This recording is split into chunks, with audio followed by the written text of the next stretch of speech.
Israel itu saat ini seperti anak kecil yang nakal, dipukul sampai jatuh oleh lawannya, sudah nggak sanggup bangun, lalu baru bilang sama ayah, panggil, oh mak, ya, jak kena, bantulun. Mama sama ayahnya langsung datang. Betul tuh, mamanya ayahnya Amerika, mamanya Inggris, dua orang sudah datang langsung. Kalau nggak ditolong bisa mati nih. Bismillahirrahmanirrahim. Assalamualaikum warahmatullahi wabarakatuh. Alhamdulillahi rabbil alamin, hazibil ahzab, munzilal kitab, mujriyas sahab. Asyhadu an la ilaha illallah wahdahu la syarika lah, wa asyhadu anna Muhammadan abduhu wa rasuluh. Allahumma salli wa sallim wa barik ala sayyidina Muhammadin wa ala alihi wa sahbihi wa sallim. Subhanaka la ilma lana illa ma 'allamtana innaka antal alimul hakim. Allahumma 'allimna ma yanfa'una wanfa'na bima 'allamtana wa zidna ilma. Rabbana innana amanna faghfir lana dhunubana wa qina 'adzaban nar. Allahumma ansur ikhwanal muslimin al mujahidin fi Filistin. Allahumma ansur ikhwanal muslimin al mustad'afin fi Filistin. Allahumma ja'al tadbira a'daihim fi tadmirihim bi rahmatika ya arhamar rahimin. Allahumma 'alaika bil yahudi wa man a'wanahum birahmatika ya arhamar rahimin. Amma ba'du. Saudaraku seiman dan seakidah yang Allah muliakan, pertama sekali kami mengucapkan terima kasih atas sumbangan daripada saudara-saudara kita dan juga seluruh para jamaah sekalian yang dari sejak pada malam Sabtu kemarin kita melaksanakan penggalangan dana untuk saudara kita di Palestina. Di sini kami bisa dapatkan laporan dari pengurus masjid bahwa dana yang saat ini, yang pada malam Sabtu kemarin itu terkumpul semuanya adalah ada 35.884 rupiah, 84.000 rupiah. Jadi alhamdulillah itu pada malam Sabtu kemarin. Dan untuk sampai saat ini yang terus diterima oleh pengurus masjid, dan terakhir baru saja masuk dari hamba Allah 5 juta rupiah. Jadi semua total sudah terkumpul ada 102.396.000 rupiah. Alhamdulillah, ini akan kita salurkan kepada saudara kita di Palestina. Begitu juga saudara-saudara kami yang sudah menyumbang kepada saudara kita di Palestina. Ada yang dari DPD juga ada penggalangan dana, dan juga di Lok Semawe. Ja'alallahu hadza fi mizan hasanatikum wa fi mizan hasanatihim yaumil qiyamah insyaallah taala. Allah ganjari, Allah lipatkan, dan Allah jauhkan kita daripada kesusahan dan cobaan yang Allah berikan seperti yang dihadapi oleh saudara kita di Palestina insyaallah taala. Selanjutnya pada malam ini kami sedikit akan membahas tentang masalah yang nampaknya ilmiah memang ya. Tapi masalah ini yang mungkin kawan-kawan kuliah juga jarang mendapatkan hal ini dibahas ya. Tidak dibahas di bangku kuliah masalah ini, tapi ini adalah problem umat yang memang harus kita pahami berkenaan tentang masalah Palestina. Problem ini atau masalah yang kita bahas ini adalah masalah pemikiran, dan kita harus paham bahwa kejadian di Palestina yang sudah hampir 1 abad ini itu adalah dimulai dari problem pemikiran, masalah pemikiran, bahkan masalah filsafat barat ya, yang akhirnya menjadi sebuah realita kemudian setelah sekitar 40 tahun ataupun 50 tahun setelah ide ini dicetuskan. Nah, jadi ini semua dimulai dari sebuah pemikiran yang lahir di barat. Di sini coba kita lihat bahwa muncul pertanyaan kita, apakah benar bahwa agama Yahudi itu mengajarkan kalau negara orang Yahudi itu punya hak dan mereka semua memiliki negara dan tinggal di Palestina? Apakah agama Yahudi mengatakan demikian? Ya. kalau memang agama Yahudi dalam ajaran Taurat dan Talmud mereka, ada Taurat, ada Talmud. Taurat itu ibaratkan seperti Al-Quran kita, seperti kalau Talmud seperti hadis-hadis Nabawi gitu. Kalaulah betul itu, maka dalam Taurat dan Talmud itu menyatakan bahwa mereka harus semua tinggal di Palestina, nggak boleh tinggal di tempat lain, ya kan? Kalau seandainya memang Taurat dan Talmud mereka mengatakan demikian, maka mereka kalau tinggal di luar Palestina, maka itu menjadi sebuah maksiat. Ya. Pertanyaannya, kenapa hari ini masih banyak Yahudi di luar Palestina ketimbang di Palestina? Nah, ini kan menjadi sebuah pertanyaan secara ilmiahnya. Ada apa gerangan sebenarnya? Satu. Kemudian, kenapa Yahudi ataupun masalah Palestina itu pertama sekali orang Yahudi yang datang ke situ ditransfer itu dari Eropa, bukan dari Timur. Kemudian kenapa ada hubungan dengan Inggris ketika dibuat deklarasi Balfour pada tahun 1917? Kenapa Inggris? Dan kenapa hari ini Amerika? Ya, walaupun dunia barat secara umum, tapi raisnya atau ketuanya Amerika hari ini yang berhubungan dengan masalah Israel misalnya. Tapi dulunya Inggris. Kenapa ada hubungannya? Terus kenapa dihubungkan antara ini dengan Holocaust di Jerman ataupun masalah pembantaian Jerman terhadap Yahudi? Kenapa Jerman membantai orang Yahudi di tempat itu, tapi tidak terjadi pembantaian Yahudi di tempat lain? Emangnya orang Yahudi paling banyak di Jerman saja? Bukan nggak ada di tempat lain? Ada juga di tempat lain. Ya, ada juga di tempat lain. Nah, kemudian ini memunculkan pertanyaan-pertanyaan ini, ya, yang kita selaku umat Islam dan khusus generasi muda hari ini, kita sedikit harus paham apa yang disebut dengan masalah Zionisme. Jadi kita bicara bukan cuma bicara Palestina hari ini, nggak bisa bicara masalah agama Yahudi semata, tapi kita harus bicara langsung kepada permasalahan Zionisme sebenarnya. Masalah Zionisme. Kalau kita buka atau kita lihat kepada Taurat ataupun kepada Talmud orang Yahudi, kita dapatkan memang ajaran orang Yahudi tersebut, ya, mereka ada yang disebut dalam Talmud itu dengan Jabal Suhyun, adanya suatu saat nanti orang Yahudi di dunia ini akan datang seorang Mesias atau Mesias ataupun Al-Masih dalam bahasa Arabnya, yang akan membawa orang Yahudi semuanya sampai ke sebuah bukit bernama Suhyun ataupun Zion dalam bahasa Inggrisnya. Di situ mereka akan dikumpulkan dan mereka akan ada sebuah negeri yang sangat aman, sangat adil, dan itu adalah di akhir masa nanti. Yang akan membawa mereka ke situ adalah Al-Masih ataupun Mesias. Ya. Ada keyakinan seperti itu pada orang Yahudi. Nah, tapi itu di akhir masa mereka berkumpul di Palestina dibawa oleh Mesias, nggak boleh orang lain. Itu keyakinan dalam agama orang Yahudi, agama Talmud. Sekarang mereka sudah ngumpul di Palestina karena Suhyun itu, Zion itu diyakini itu adalah salah satu bukit di daerah Palestina. Di situ nanti Mesias, atau dalam bahasa orang Islam ada akidah Al-Mahdi juga, Al-Mahdi Al-Muntazar. Tunggu Imam Mahdi datang, kita semua akan nanti dunia akan semua adil lah, nggak ada masalah lagi, kita dipimpin oleh Imam Mahdi. Ada juga di dalam agama Yahudi juga ada seperti itu. Tapi itu nanti ada dibawa oleh Mesias, yaitu bukan orang lain. Dan kalau itu terjadi, maka dunia akan berakhir menurut orang Yahudi. Itu secara agama orang Yahudi. Nah, kita lihat, saya kutip di sini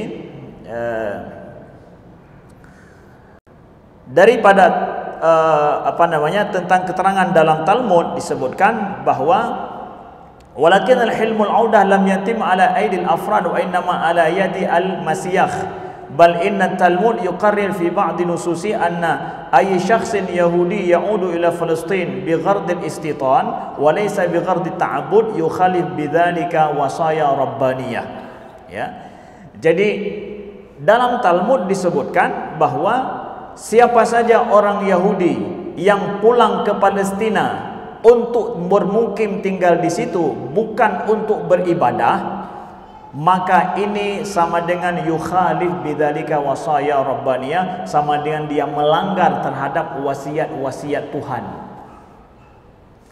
Wa yartakib jarimata duhaikat hektis, dan dia dengan begitu akan melakukan sebuah dosa besar yang disebut duhaikat hektis dalam istilah orang Yahudi. Duhaikat hektis ini apa? Adalah mempercepat, mensegerakan berakhirnya dunia. Jadi kalau orang Yahudi ngumpul di sana rame-rame dan semua mereka tinggal di tempat itu akan menyegerakan dunia berakhir menurut keyakinan mereka. Akan mempercepat orang Yahudi itu juga binasa menurut penafsiran sebagian sekte Yahudi yang lain. Ini dalam keyakinan sekte orang Yahudi secara agama kita katakan. Jadi bukan ngumpul mereka dibawa oleh kelompok tertentu, bukan. Yang membawa mereka ke sana adalah siapa? Mesiah. Kalau dalam orang Arab, orang Indonesia orang Islam bilang, kita meyakini itu adalah apa? Al-Mahdi nanti. Jadi kalau Al-Mahdi belum datang, ya sudah, seperti itu, istilahnya begitu. Mesiah juga seperti itu dalam ajaran orang Yahudi, saudaraku yang dimuliakan Allah. Maka pertanyaannya, kenapa juga sekarang mereka ngumpul di sana? Kenapa juga mereka ada yang bawa mereka ke tempat itu? Dan mereka datang ke sana bukan beribadah, bahkan untuk menjajah bahkan. Kenapa? Nah, inilah dia hubungannya dengan masalah Zionisme. Makanya kalau ada yang bilang bahwa tidak semua orang Yahudi itu Zionisme, tidak semua Zionis, tidak semua orang Zionis itu adalah Yahudi, betul, ada benarnya. Enggak semua orang Yahudi itu setuju dengan Israel hari ini, ya. Tidak semua, dan banyak orang Israel yang setelah tinggal di situ kemudian mereka hengkang dari Israel karena melihat enggak sesuai dengan ajaran agama mereka. Nah, jadi kalau demikian Zionisme itu apa, Ustaz? Zionisme itu adalah diambil dari kata-kata Zion. Zion ini adalah nama gunung yang nanti di akhir masa Mesiah itu ada di situ. Akan dikumpulkan orang Yahudi di tempat itu. Jadi kata-kata ini diambil oleh sebuah gerakan nasionalisme, mengajak kepada nasionalisme orang Yahudi yang muncul di akhir abad 19. Akhir abad 19 sebelum abad 20. Gerakan ini adalah dipelopori secara pemikiran oleh beberapa orang pelopor. Salah satu yang paling terkenalnya adalah Theodor Herzl. Theodor Herzl ini mengajak melihat kondisi orang Yahudi di Eropa ketika banyak orang Yahudi di Eropa Timur berhijrah ke Eropa Barat. Pada saat itu orang Yahudi di Amerika terjadi banyak masalah. Kenapa? Maaf, di Amerika, di Eropa terjadi banyak masalah dalam hidup mereka. Nah, jadi sumber yang saya sampaikan ini adalah sumber dari pakar Zionisme, pakar Yahudi dari Timur Tengah yang bernama Dr. Abdul Wahab Masiri. Banyak buku beliau tulis tentang masalah harakah Suhyuniyah, dan beliau menulis sebuah ensiklopedi tentang Zionisme dan Yahudi yang tebalnya itu adalah sampai 20 jilid khusus masalah Zionisme dan Yahudi. Itu bayangkan ya ilmu beliau di situ. Dan menjadi rujukan orang Amerika, orang Zionis sendiri terhadap pemikiran mereka justru orang Muslim. Beliau dari Mesir, alhamdulillah sempat kami berjumpa selama kami di sana. Nah, saudaraku, kita balik. Nah, jadi gerakan ini ketika melihat ada masalah orang Yahudi di Eropa Timur pada saat itu, ketika abad 18 dan ke-12, abad 18 dan 19, kita tahu Eropa sedang maju secara teknologi pada saat itu. Sedang maju secara teknologi. Orang Yahudi, mereka bekerja sebagai apa? Sebagai orang asing di negeri Eropa, tetapi mereka menguasai perdagangan. Kenapa? Karena mereka tidak memiliki tanah, tidak memiliki bumi, dan mereka adalah sebagai pendatang. Maka kerjanya adalah berdagang lebih banyak. Jadi mereka menjadi penengah di masyarakat. Persis seperti maaf cakap Cina di tempat kita. Kerjanya apa? Jaugle, jaublang, hana gle, hana blang awaknya. Jadi untuk bertahan hidup, mereka berdagang. Walaupun rumahnya adalah tempat kerjanya, siap dengan seperti itu. Terjadilah permasalahan di Eropa karena permasalahan ekonomi itu adalah masalah yang sensitif. Jadi banyak orang Yahudi yang kesulitan hidup. Itu pun akhirnya dipikirkan untuk supaya bagaimana kalau seandainya Yahudi ini, orang-orang Yahudi punya tempat tinggal negeri sendiri. Mulailah dibahas oleh pemikir-pemikir orang Yahudi sehingga lahirlah sebuah gerakan pemikiran demi adanya sebuah negara Yahudi pemikiran ini bernama Zionisme. Adalah pemikiran orang-orang pakar orang Yahudi untuk supaya dibuatkan negara khusus bagi orang Yahudi. Namanya Zionisme. Pemikiran ini.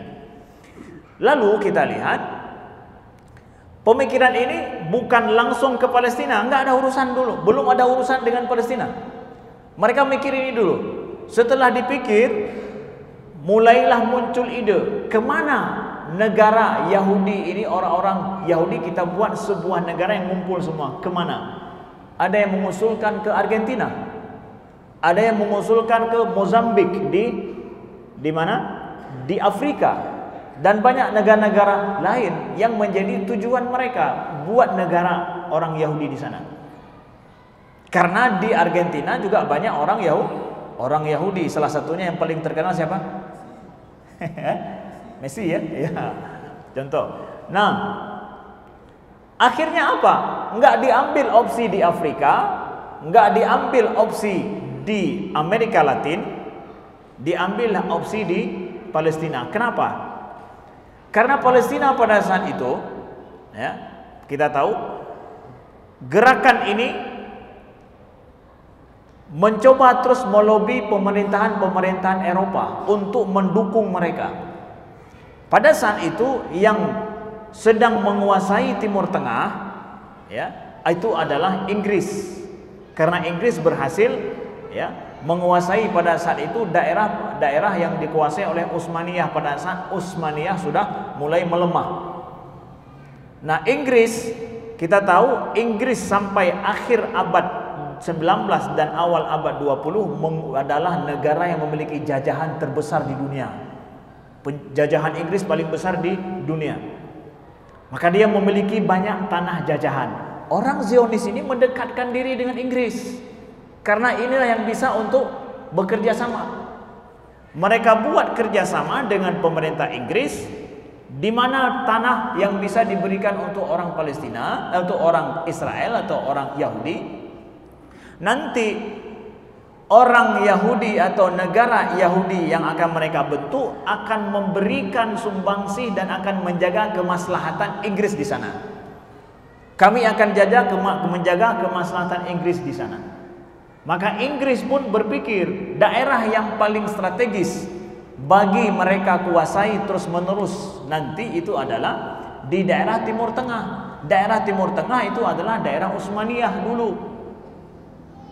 Maka ketika daerah Utsmaniyah dikapling-kapling menjadi negara-negara oleh Inggris dengan dengan perjanjian Sykes-Picot, kita tahu dikapling-kaplinglah menjadi negara-negara nasionalis hari ini yang kita tahu di Timur Tengah itu. Buatan siapa itu? Inggris yang buat. Yang membuat bahwa ini Jordan, ini Suriah, ini Mesir, ini terus itu dikapling-kapling semua sama Inggris. Nah, ketika negeri ini dikapling-kapling, akhirnya Inggris berpikir kemaslahatan besar mereka itu harus ada terus, harus bisa mereka kuasai dengan membuat negara lain di bawah kekuasaan mereka sepenuhnya. Disinilah akhirnya sepakat dengan gerakan Zionis ini. Bagus bagi kalian adalah di sana, di mana? Di Palestina. Kenapa? Palestina, di daerah Palestina ini adalah tengah-tengah antara tiga benua, Asia, Afrika dan juga Eropa, dekat semuanya. Maka itu maslahat besar bagi Inggris di situ. Jadi permasalahan awal ini adalah kita terbaca sama kita adalah permasalahan pendudukan kolonialisme Inggris di sana. Maka Balfour pada saat itu Menteri Luar Negeri Inggris membuat deklarasi ini bahwa tanah ini diberikan untuk Jewish nation, menjadi untuk Sya'bul Yahudi, menjadi rakyat untuk orang Yahudi di Palestina. Ya. Dengan deklarasi Balfour inilah maka Yahudi ditransfer dari Eropa menuju ke Palestina.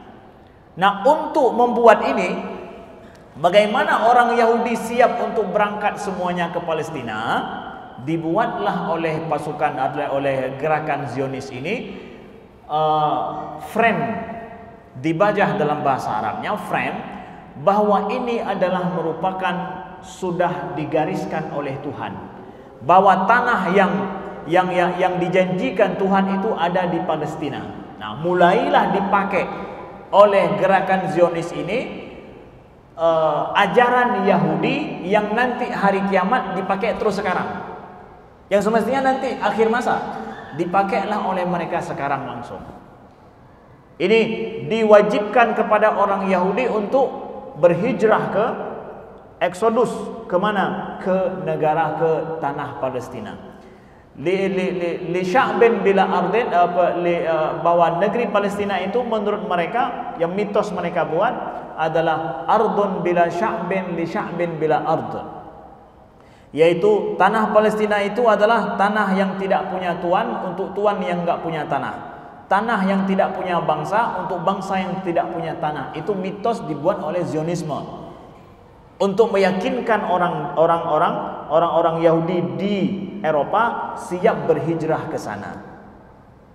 Ustadz, bukankah Zionis ini kan boleh jadi merupakan memang gerakan asli agama Yahudi?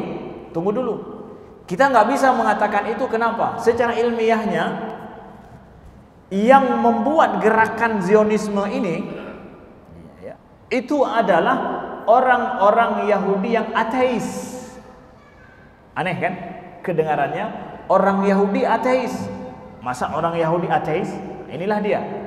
Yahudi itu bukan cuma nama agama, tapi juga nama suku, nama etnik. Nah, Theodor Herzl ini itu ateis, dia nggak percaya dengan agama Yahudi. Yang saya sampaikan ini adalah ilmiah, terbukti. Tanya sama orang Yahudi sendiri, terbukti adanya bahwa Theodor Herzl ini adalah ateis. Kemudian yang mendirikan negara, yang mendeklarasikan negara Israel itu bernama David Ben Gurion, itu juga ateis. Itu adalah dedengkot Zionis yang generasi ketiganya yang mendeklarasikan Israel, Ben Gurion. Makanya airport di Israel namanya apa? Ben Gurion. Ben Gurion itu yang mendeklarasikan Israel, dia itu ateis. Jadi bagaimana Zionisme ini membawa nama Yahudi? Kita lihat mereka pendirinya ateis. Theodor Herzl ketika diajak untuk masuk ke sinagog di Swiss, ketika dalam pertemuan pertama orang Zionis di Basel, di kota Basel di Swiss, itu disuruh masuk ke dalam sinagog. Dia malu. Kenapa? Dia tidak tahu beribadah seperti apa dan tidak bisa berbahasa Ibrani. Dia adalah dari keluarga Yahudi dari Hungaria yang kemudian hijrah sampai ke Swiss. Nah, Jerman dan Swiss. Maka muktamar pertama Zionisme itu dibuat di mana? Dibuat di Swiss, di kota Basel. Pertanyaan lagi, kalau orang sejarah pasti menanyakan, kenapa kota ini menjadi target orang Zionisme buat muktamar pertama mereka yang melahirkan gagasan negara Yahudi menurut orang Zionisme. Kenapa di Swiss itu? Karena sebenarnya mau dibuat di kota München, di Munich.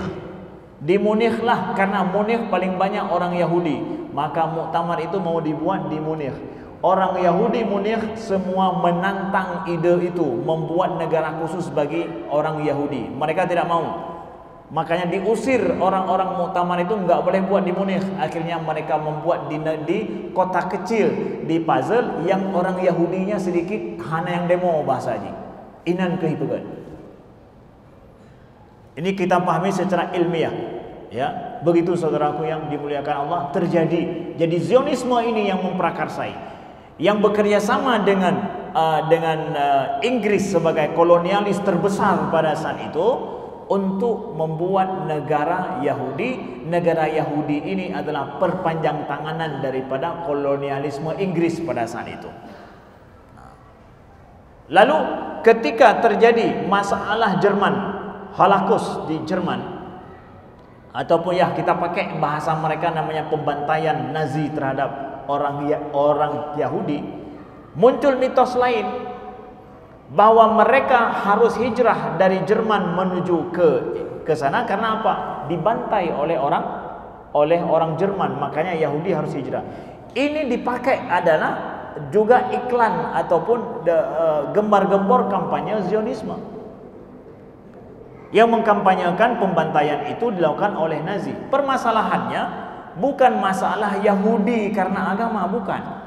Yang terjadi pembantaian di Jerman itu adalah Jerman setelah kalah Perang Dunia Pertama. Jerman kan berkoalisi dengan Utsmaniyah pada saat itu. Pada Perang Dunia Pertama Jerman kalah. Kekalahan Jerman yang sangat telak itu ditambah lagi dengan sanksi yang sangat berat oleh sekutu, oleh Prancis, oleh Inggris. Pokoknya Jerman abeh apa-apa untuk bayar kekalahan perang. Jerman pada saat itu orang Yahudi itu yang memiliki raksumal, yang memiliki modal Jerman itu ada sama orang Yahudi sebelum perang. Sampai setelah perang modal besar Jerman ada sama orang Yahudi. Jerman sedang bangkrut habis-habisan, harus bayar denda lagi. Dalam kondisi parah morat-marit orang Jerman, kena sanksi Eropa lagi, sanksi oleh orang mereka sendiri, tetangga mereka yang beri sanksi kepada mereka. Sehingga mereka mustahil bahasanya untuk mau bisa bangkit dengan sanksi yang berat itu. Dalam kondisi yang ganas itu terjadi kepada Jerman, dibuat sanksi oleh Eropa sendiri kepada mereka, lahirlah Hitler. Hitler itu lahir dari kekejaman kondisi yang dibuat oleh orang Eropa sendiri. Kiban bagaimana seorang pemimpin akan lahir dari rakyat yang tercekik. Muncullah dia Nazi ini. Maka Jerman akhirnya apa? Nazisme yang muncul ini mereka mengkampanyekan Jerman bangsa terpilih. Bangsa Arya adalah bangsa paling. Orang-orang yang sedang tertindas buat kampanye seperti itu, ya pasti akan muncul mereka. Semangat semuanya. Dengan adanya kampanye rasis dari Nazi ini, Jerman ya akhirnya Hitler terpilih dengan ini. Maka dia tahu bahwa dengan inilah dia akan menang, akan bisa menguasai kembali. Terbukti kan Jerman bangkit lagi, militernya kuat. Setelah itu dengan kampanye Nazi ini, bangsa Arya, bangsa terpilih. Nah, orang Yahudi bagaimana? Ini masalahnya, mereka benci sama orang Yahudi setelah itu karena apa? Masalah politik dan kehidupan orang Jerman sendiri. Nah, kondisi ini kemudian dipakai oleh orang Zion. Oleh orang Zionis, mereka kerjasama dengan Nazi. Kalian kan masalah dengan orang dengan orang Yahudi, ya. Kami ada solusi, bawa mereka ke Palestina. Kita transfer mereka ke sana. Bahkan Nazi membayar orang Zionis supaya mengurus bagaimana mereka bisa ditransfer ke sana. Karena menurut orang Jerman, Yahudi di sana adalah masalah besar bagi mereka, membuat negara mereka bangkrut karena modal itu ada sama orang itu. Nah, ini dia permasalahannya, saudaraku yang dimuliakan Allah. Dibawalah ke sana. Zionisme, pakar-pakar pendekar mereka bekerja sama dengan Nazi untuk memanfaatkan orang Yahudi dibawa ke sana demi mimpi mereka terwujud sebuah negara di sana, yang negara itu adalah membantu kolonialisme Inggris. Jadi malah masalah kolonialis dan penjajahan. Nah, ketika Inggris setelah setelah Perang Dunia Kedua, Inggris melemah. Yang muncul siapa? Amerika. Israel itu di bawah naungan siapa? Di bawah naungan yang paling kuat. Zionisme mendekatkan diri dengan negara yang terkuat. Dulu Inggris, kenapa? Yang terkuat Inggris. Setelah ini siapa? Adalah Amerika. Amerika ada maslahat apa mereka di sana? Besar maslahatnya di Timur Tengah, bumi minyak. Amerika perlu menguasai Timur Tengah, jelas. Maka dengan mereka mensupport Israel, maka kemaslahatan politik mereka sangat besar menguasai Timur Tengah. Zionis tahu perlainan. Maka hari ini ketika terjadi perang terakhir Gaza yang kita tahu apa yang terjadi saat ini, kenapa sampai Joe Biden langsung datang? Itu menurut analis Arab mengatakan bahwa itu persis seperti anak kecil. Israel itu saat ini seperti anak kecil yang nakal, dipukul sampai jatuh oleh lawannya, sudah nggak sanggup bangun, lalu baru bilang sama ayah, panggil, mak, ya, jak kena, bantulun. Mama sama ayahnya langsung datang. Betul tuh? Mamanya, ayahnya Amerika, mamanya Inggris. Dua orang sudah datang langsung. Kalau nggak ditolong bisa mati nih. Katanya negara kuat, untuk apa perlu rudal senjata dari luar? Sekarang kan Inggris datang, Perdana Menteri Inggris dengan pesawat yang membawa artileri lengkap. Ya, bantuan.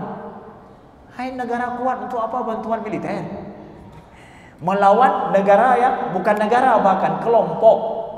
Hanya berapa orang yang mereka sudah diblokade puluhan tahun. Kenapa harus perlu itu? Pahamlah kita bahwa negara ini negara lemah yang semuanya dia hidup atas sokongan dari luar. Makanya kita paham bahwa negara Israel ini bertahan gara-gara dibayar oleh luar. Siapa yang sanggup bayar, maka dia sanggup bertahan. Negara ini bertahan karena dibayar oleh luar. Ada maslahat luar yang dia jaga di Timur Tengah, makanya pantas dibayar. Saudaraku yang dimuliakan Allah. Lalu analisa selanjutnya adalah, kalau seandainya perang ini tidak terjadi, Ustaz, apakah orang Israel itu akan ini? Saudaraku, menurut analis pakar-pakar Timur Tengah, termasuk Abdul Wahab Masiri, beliau sampaikan bahwa negara Israel lambat atau tidak, dia akan hilang dengan sendirinya. Sebabnya kenapa? Karena pertama, orang Yahudi tidak semua setuju dengan negara Israel sejak dari awal. Karena menurut agama mereka, dengan kalau dikumpulkan orang Yahudi dengan cepat di sebuah negara, maka akan cepat kiamat. Maka mereka belum siap untuk kiamat. Siap di mana orang Yahudi paling banyak saat ini di dunia? Yang paling banyak justru di Amerika, bukan di Israel. Kenapa mereka tidak hijrah? Karena mereka tidak setuju dengan itu. Makanya kalau kita pergi ke New York, daerah Yahudi paling banyak itu di daerah Brooklyn. Itu adalah orang-orang yang orang Yahudi yang ortodok, yang rambutnya samping begitu, ya. Dan alhamdulillah waktu ke New York saya pergi ke tempat itu dan melihat bagaimana kondisi orang itu, dan sangat menjaga agama Yahudinya. Anak mereka saja itu dijaga dengan baik, dan orang itu punya anak banyak. 5, 6, 7. Siga aja imei anak lagi anak mana. Itu tak ikut. Ya, saya lihat sendiri, main juga di taman, ayah dengan ibunya dia jaga semua anak-anak mereka. Tandanya mereka sangat menjaga tradisi keluarga yang itu berbeda dengan tradisi orang Amerika sendiri. Mereka enggak hijrah, tetap bertahan di Brooklyn. Kenapa? Karena menurut mereka itu bukanlah negara bagi mereka, nggak sesuai dengan Taurat, nggak sesuai dengan Talmud. Nah, bertahan mereka di situ.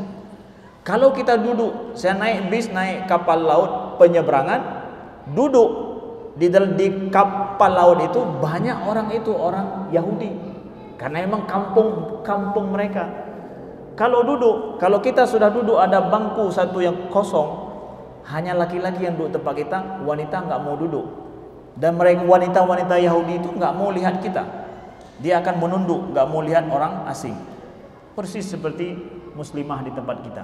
Saya ingin katakan bahwa mereka sangat menjaga agama mereka. Orang Yahudi yang taat justru nggak mau pergi ke Israel.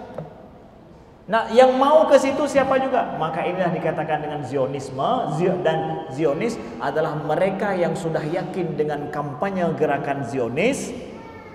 Mereka itulah yang siap pergi ke Palestina. Di sana mereka dijadikan sebagai, namanya adalah maddah istitoniyah atau materi pemukiman. Untuk supaya negara Israel terjaga dengan baik, maka perlu ada terus manusia yang ditransfer ke Palestina. Dari tahun ke tahun semakin hari semakin banyak. Kalau tidak ada yang ditransfer, maka negara Israel tidak akan bisa bertahan. Jadi negara Israel perlu uang daripada negara donor, kemudian perlu orang dari negara-negara lain. Yang terjadi apa? Ketika tahun 80-an tidak lagi banyak orang Yahudi mau hijrah ke Israel, mereka mengambil orang ortodok, Kristen ortodok dari Habsyah bernama orang Flasha. Orang Flasha ini orang-orang miskin di sana, diambil, dipakaikan baju Yahudi, diajarkan sedikit ajaran Yahudi untuk dibawa ke Israel demi tingkat orang di Israel tidak boleh berkurang. Kalau berkurang ini akan bermasalah dengan Israel. Makanya saudaraku yang dimuliakan Allah, batu orang Palestina itu senjata besar, apalagi kalau sudah rudal. Lihat dulu bagaimana Israel sangat takut kepada batu anak-anak Palestina. Kenapa mereka takut? Karena tidak membuat nyaman orang di situ. Kalau tidak nyaman mereka tinggal, mereka akan balik ke negara asal, dan itu akan menjadi masalah besar. Israel bisa tamat riwayatnya. Maka hari ini apatah lagi, bukan batu lagi yang dihujami, tapi rudal. Inilah makanya ayah dan ibu langsung datang. Sekian, terima kasih. Kita doakan mudah-mudahan Allah selalu menjaga saudara kita di Palestina. Allahumma shalli ikhwanal muslimina fi Filistin, wa shalli ikhwanal muslimina fi Suria, wa shalli ikhwanal muslimina fi masyariqil ardi wa magharibaha bi rahmatika ya arhamar rahimin. Allahumma munzilul kitab, mujriyas sahab, hazibil ahzab, ihzimil sahayana wa Israila wa man awanahum bi rahmatika ya arhamar rahimin. Wa sallallahu ala sayyidina Muhammadin walhamdulillahi rabbil alamin. Assalamualaikum warahmatullahi wabarakatuh.